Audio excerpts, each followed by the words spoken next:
Hi everyone, in this quick tutorial I will show you how to set price alert on eToro step by step. Open the app and log into your account, then you will get here. Now search for the stock or coin you would like to receive updates on.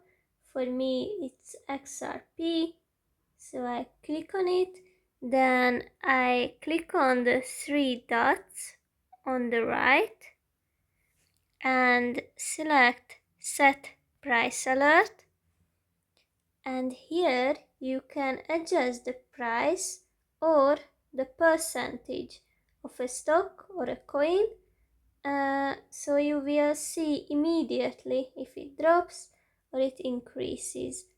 So you can choose a specific price level or a percentage change. I will set -5 because I would like to buy XRP at this price. You just have to adjust the values according to your own strategy. I click on set alert, and that's basically it. I will get a notification from eToro if it reaches that price level. Thank you for your attention and happy trading.